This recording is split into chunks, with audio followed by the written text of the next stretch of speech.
Hello दोस्तों, Rajasthan university और Rajasthan university के संगठक कॉलेज जैसे कि महाराजा कॉलेज है, महारानी कॉलेज है, कॉमर्स कॉलेज है, इन सभी कॉलेज में new admission first year student के लिए ऑनलाइन फॉर्म भरने स्टार्ट हो चुके हैं।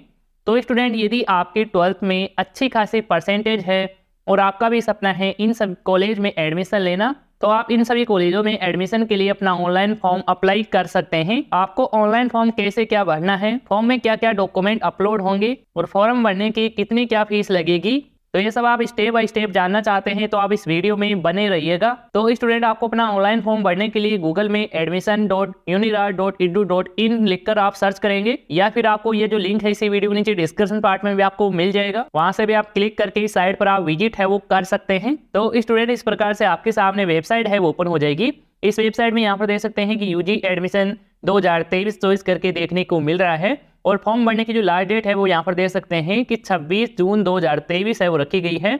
तो इससे पहले आप अपना ऑनलाइन फॉर्म भर सकते हैं। फॉर्म अप्लाई करने के लिए अप्लाई का जो लिंक है वो दिया गया है, तो आप अप्लाई नाउ पर क्लिक करेंगे तो आपके सामने इस प्रकार से पेज ओपन हो जाएगा। तो इस पेज में सबसे पहले यहाँ पर आपको इंपोर्टेंट इंस्ट्रक्शन यानी कि जो भी जरूरी दिशा निर्देश है वो यहाँ पर आपको देखने को मिल जाते हैं। तो हम यहाँ पर सबसे पहले इन जरूरी दिशा निर्देश को एक एक करके पढ़ लेते हैं। इसके बाद में आपको फॉर्म भरने का जो प्रोसेस है वो आपको बताते हैं। तो इसमें सबसे पहले जो दिशा निर्देश है वो दिया गया है कि आप जब फॉर्म भर रहे होते हैं तो आपको एक बार में एक ही फॉर्म भरना है, और फॉर्म भरने के बाद में आपको पोर्टल को लॉग आउट है वो आपको जरूर करना है। इसके बाद में यहाँ पर आपको अगला दिशा निर्देश है वो दिया गया है कि आप जब फॉर्म भरने के लिए पेमेंट करेंगे तो पेमेंट भरने से पहले रजिस्ट्रेशन फॉर्म में जो भी आपने जानकारी दर्ज की है उसको आपको अच्छे से ध्यान से आपको चेक कर लेना है।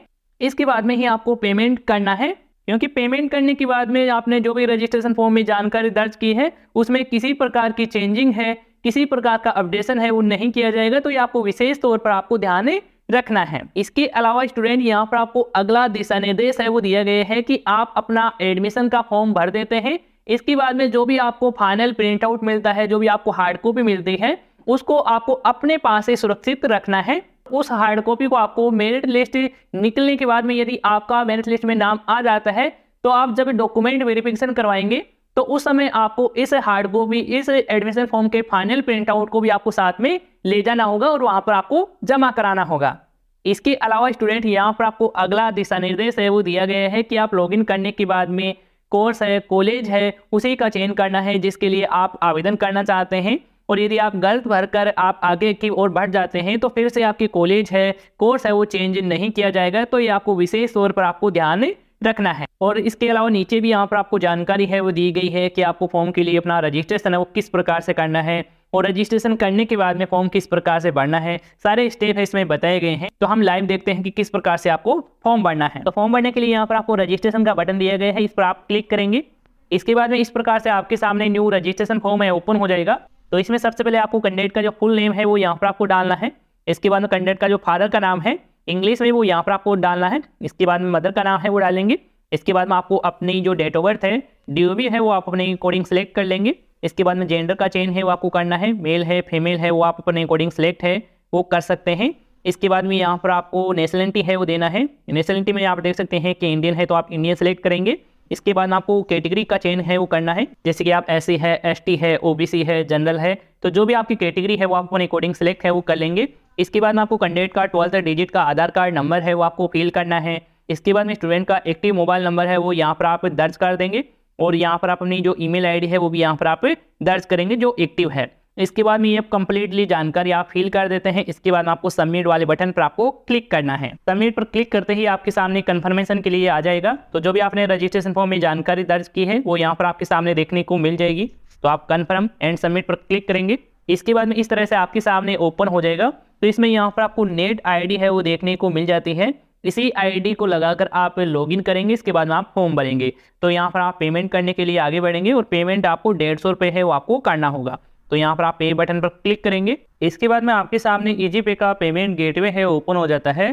तो दोस्तों, इसमें देख सकते हैं कि आप जो पेमेंट है वो net banking, debit card, credit card, UPI के माध्यम से आप कर सकते हैं। तो मैं इसमें से यहाँ पर नेट बैंकिंग का ऑप्शन है वो सिलेक्ट कर लेता हूँ। क्लिक करते ही इस प्रकार से आपके सामने देखने को मिल जाएगा। तो यहाँ पर आपका मोबाइल नंबर और ईमेल आईडी है वो आपको ऑलरेडी फिल मिलेगा जो आपने रजिस्ट्रेशन फॉर्म में फिल किया है। और यदि आप पेयर का नाम है डालना चाहें तो आप डाल सकते हैं। इसके बाद आप सेलेक्ट करेंगे कि आपके पास जो नेट बैंकिंग है वो ICICI बैंक की है तो आप यहाँ पर टिक कर सकते हैं, या फिर आपके पास किसी अदर बैंक की है तो आप यहाँ पर अदर बैंक आप सिलेक्ट कर सकते हैं। तो मैं इसमें से यहाँ पर अदर बैंक को सिलेक्ट कर लेता हूँ। इसके बाद आपको प्रोसीड नाउ पर क्लिक करना है। इसके बाद में नेट बैंकिंग के लिए बैंक सिलेक्ट करने का ऑप्शन आ जाता है, तो मैं यहाँ पर इसमें से स्टेट बैंक ऑफ इंडिया को सिलेक्ट कर लेता हूँ। इसके बाद में प्रोसीड नाउ पर क्लिक करेंगे। देन आप जो भी बैंक आप सिलेक्ट करेंगे तो उसके जो नेट बैंकिंग का पोर्टल है ओपन हो जाएगा। इसमें यहाँ पर आपको अपनी नेट बैंकिंग का यूजर नेम पासवर्ड डालकर आपको लॉगिन कर लेना है। लॉगिन करने के बाद में इस प्रकार से पेमेंट की डिटेल्स है वो आपके सामने देखने को मिल जाएगी। तो आप नीचे की तरफ स्क्रॉल करके कन्फर्म पर क्लिक करेंगे। इसके बाद में आपके बैंक से कनेक्टेड मोबाइल नंबर पर एक OTP आएगा, उस OTP को इसमें डालना है। देन कन्फर्म करेंगे। पेमेंट करने के बाद इस प्रकार से आपके सामने पेमेंट सक्सेसफुली का मैसेज है वो शो हो जाएगा। ना तो आपको पेज बैक करना है और ना ही आपको पेज को रिफ्रेश करना है, बस आपको कुछ देर आपको वेट करना है। इसके बाद में ऑटोमेटिकली इस प्रकार से एक मैसेज है वो शो हो जाएगा कि आपका जो पेमेंट है वो सक्सेसफुली हो चुका है और आपको लॉगिन करने के लिए नेट ID है और पासवर्ड है आपके मेल ID पर भेज दिया गया है, तो आप अपनी मेल ID से प्राप्त है वो कर सकते हैं। इसके बाद में आपको अपने गूगल मेल बॉक्स एप्लीकेशन पर आएंगे। ऑल मेल में यदि आपको नहीं देखने को मिलता है तो आप इस 3 लाइन पर क्लिक करेंगे। देन आप इसमें नीचे की तरफ स्क्रॉल करके आएंगे तो इसमें स्पैम का फोल्डर है वो देखने को मिलेगा, तो आप इस पर क्लिक करेंगे। तो इसमें यहाँ पर आपको मेल है वो देखने को मिल जाएगी जो भी राजस्थान यूनिवर्सिटी की तरफ से है भेजा गया है। तो स्टूडेंट यहाँ पर आपको यूजर ID है और पासवर्ड है वो देखने को मिल जाता है। आपका जो पासवर्ड है आपका मोबाइल नंबर ही होगा। इसके बाद में आप फिर से पोर्टल पर आएंगे। अब की बार इसमें आपको लॉगिन पर क्लिक करना है। इसके बाद आपके सामने लॉगिन सेक्शन है वो देखने को मिल जाता है। तो इसमें आपको अपना यूजर ID है और पासवर्ड है वो आपको डालना है जो आपको मिला है। इसके बाद आप लॉगिन पर क्लिक करेंगे। लॉगिन करने के बाद में इस प्रकार से आपके सामने डैशबोर्ड है वो ओपन हो जाता है। तो इस डैशबोर्ड में सबसे पहले आपसे कोर्स और कॉलेज है वो सिलेक्ट करने के लिए बोला जा रहा है। तो सबसे पहले आप अपने कोर्स की कैटेगरी है वो आप सेलेक्ट करेंगे। तो स्टूडेंट इसमें यहाँ पर 3 अलग अलग कैटेगरी है वो देखने को मिल जाती है, जैसे कि अदर UG कोर्स की कैटेगरी है, UG डिसिप्लिन की यहाँ पर कैटेगरी है और UG कोर्स के लिए कैटेगरी है। तो आप अपने अकॉर्डिंग सेलेक्ट कर सकते हैं। जैसे कि मैं यहाँ पर इसमें से UG कोर्स है वो सिलेक्ट कर लेता हूँ। इसके बाद में स्टूडेंट आपको डिपार्टमेंट का चयन है वो करना है।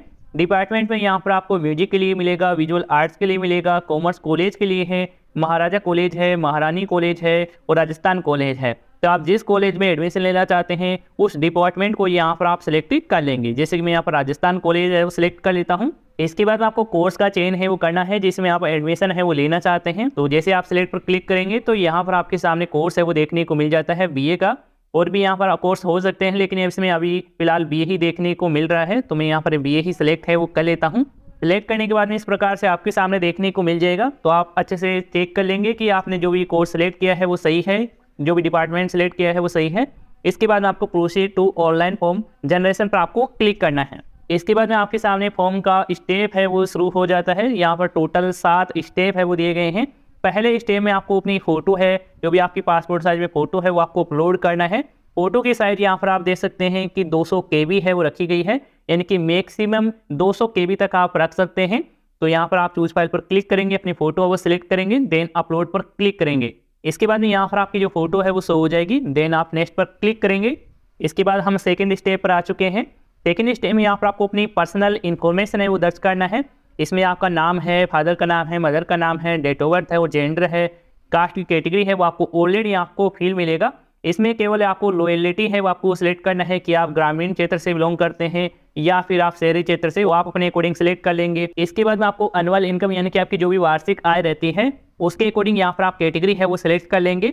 इसके बाद में आपको स्पेशल कैटेगरी है वो सिलेक्ट करना है। इसमें से यदि लागू होता है तो आप अपने अकॉर्डिंग सिलेक्ट कर सकते हैं, नहीं लागू होता है तो आप नॉट एप्लीकेबल वो सिलेक्ट कर लेंगे। इसके बाद में आपको वेजेड कैटेगरी है वो सिलेक्ट करना है। तो इसमें यहाँ पर आपको अलग अलग कैटेगरी है वो दी गई है, जैसे कि आपने NSS किया है, NCC किया है, स्पोर्ट किया है, माउंटेनिंग किया है। तो इनमें से आपने जो भी किया हुआ है और आपके पास सर्टिफिकेट है तो आप अपने अकॉर्डिंग सिलेक्ट है वो कर सकते हैं। इससे आपको बोनस अंक है वो मिलेंगे। तो आपके पास है तो यहाँ पर आप सिलेक्ट है वो कर सकते हैं, नहीं है तो यहाँ पर आप नॉट एप्लीकेबल ही सिलेक्ट रहने देंगे। इसके बाद आपको रिलीजन है वो आपको सिलेक्ट करना है कि आप हिंदू है, मुस्लिम है, सिख है, ईसाई है, वो आप अपने अकॉर्डिंग सिलेक्ट कर लेंगे। इसके बाद में ये पर्सनल जानकारी चेक कर लेंगे, सही है तो आप नेक्स्ट पर क्लिक करेंगे।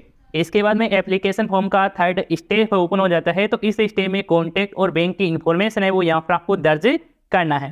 तो इसमें कॉन्टैक्ट जो डिटेल्स है वो आपको ऑलरेडी फिल मिलेगी। इसमें आपको परमानेंट एड्रेस फिल करना है जो भी आपका है, और आपको कम्युनिकेशन एड्रेस है वो यहाँ पर आप फिल करेंगे। और यदि आपका दोनों एड्रेस सेम है तो यहाँ पर आप सेम एंट्री कर देंगे। इसके बाद आपको बैंक डिटेल्स है वो फिल करेंगे। तो बैंक डिटेल्स में यहाँ पर आपको बैंक अकाउंट नंबर है, अकाउंट होल्डर का नाम है, बैंक का नाम है, ब्रांच का नाम है, IFSC कोड है, MISCR कोड है, वो आप अपने अकॉर्डिंग अपने बैंक डायरी में देखकर यहाँ पर आप लिख देंगे। देन यहाँ पर ये डिटेल से एक बार वेरीफाई कर लेंगे। इसके बाद में आप नेक्स्ट पर क्लिक करेंगे। इसके बाद में अगला स्टेप है ओपन हो जाता है। तो इस स्टेप में आपको अपनी एजुकेशन क्वालिफिकेशन की जानकारी है वो आपको दर्ज करना है। तो इसमें सबसे पहले सेकेंडरी की जानकारी है मांगी जा रही है। तो इसमें यहाँ पर आपको अपने 10th क्लास की जानकारी है वो आपको फिल करना है।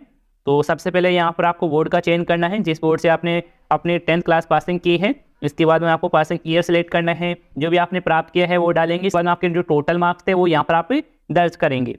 इसके बाद में यहाँ पर आपको सीनियर सेकेंडरी एग्जाम यानी कि 12th क्लास की जानकारी है वो देना है। तो इसमें भी आप अपना बोर्ड का चयन करेंगे, स्ट्रीम सेलेक्ट करेंगे कि आर्ट्स किया है या साइंस या फिर कॉमर्स, जो भी है वो आप अपने अकॉर्डिंग सेलेक्ट करेंगे। पासिंग ईयर सेलेक्ट करेंगे और प्राप्त अंक डालेंगे, जो भी आपका जो भी रिजल्ट रहा था वो डाल देंगे। इसके बाद में टोटल मार्क्स डालेंगे। इसके बाद में आपको एक बार चेक कर लेना है, देन आपको नेक्स्ट पर क्लिक कर देना है। इसके बाद में फॉर्म का अगला स्टेप है ओपन हो जाता है। तो इस स्टेप में आपको सब्जेक्ट कॉम्बिनेशन है वो देखने को मिल जाता है। तो इसमें यहाँ पर आपको सब्जेक्ट चयन करने का ऑप्शन दिया जाता है। तो आप जो भी सब्जेक्ट लेना चाहते हैं वो आप अपने अकॉर्डिंग सेलेक्ट है वो कर लेंगे। और इसमें जो कंपलसरी है वो एक दिया गया है, और बाकी यदि आप भरना चाहते हैं तो आप वो भी आप भर सकते हैं। जैसे कि आप इस प्रकार से भर देंगे, देन आप नेक्स्ट पर क्लिक करेंगे। इसके बाद में इस तरह से आपके सामने एक डिक्लेरेशन है वो देखने को मिल जाता है। तो यहाँ पर आप एक बार इसे पढ़ लेंगे। इसके अलावा दोस्तों इसमें यहाँ पर देख सकते हैं कि यदि आपके वेजेट कैटेगरी लागू होती है तो आपको अपनी जो हार्ड कॉपी है इस एप्लीकेशन फॉर्म की 3 दिन के अंदर आपको अपनी कॉलेज में जाकर आपको जमा है वो आपको करवानी होगी। तो यहाँ पर आप एक बार जरूर देख लेंगे। इसके बाद में एप्लीकेशन फॉर्म का लास्ट स्टेप है वो ओपन हो जाता है। तो इस स्टेप में यहाँ पर आपको अपने डॉक्यूमेंट है वो अपलोड करने हैं।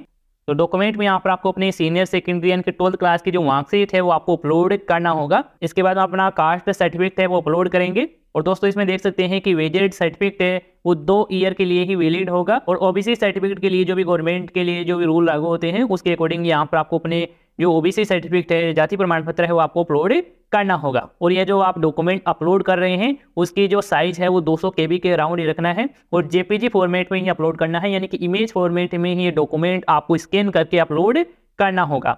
तो आप ये डॉक्यूमेंट अपलोड कर देंगे। इसके बाद आपको सबमिट पर क्लिक कर देना है। तो जैसे आप सबमिट बटन पर क्लिक करेंगे तो आपका जो एप्लीकेशन फॉर्म का फाइनल जो प्रिंट आउट है वो देखने को मिल जाएगा। उसका प्रिंट आउट है वो आप निकाल कर अपने पास है वो रख लेंगे। और यदि आपके वेजेट सर्टिफिकेट लागू होता है, आपने कैटेगरी है वो सिलेक्ट की है, तो आपको 3 दिन के अंदर आपको अपनी कॉलेज में जाकर जो भी आपने डिपार्टमेंट सेलेक्ट किया है उसमें जाकर आपको अपनी जो हार्ड कॉपी है जमा करानी है। और यदि आपकी कोई वेजेट कैटेगरी है वो लागू नहीं होती है तो आप इस हार्ड कॉपी को अपने पास ही रखेंगे। और जब आपकी मेरिट लिस्ट है वो जारी की जाती है और आपका मेरिट लिस्ट में नाम आ जाता है तो आपको उस समय डॉक्यूमेंट वेरिफिकेशन के समय इस हार्ड कॉपी को आपको साथ ले जाना होगा। तो दोस्तों इस प्रकार से आप राजस्थान यूनिवर्सिटी और राजस्थान यूनिवर्सिटी के संगठन कॉलेज के लिए अपना ऑनलाइन फॉर्म भर सकते हैं UG कोर्सेज के लिए। तो दोस्तों इस तरह से आप अपना एप्लीकेशन फॉर्म हम कंप्लीटली फिल कर सकते हैं। और दोस्तों यदि आपको इसी से रिलेटेड कोई सवाल है तो आप हमें कमेंट में आप बता सकते हैं। धन्यवाद दोस्तों।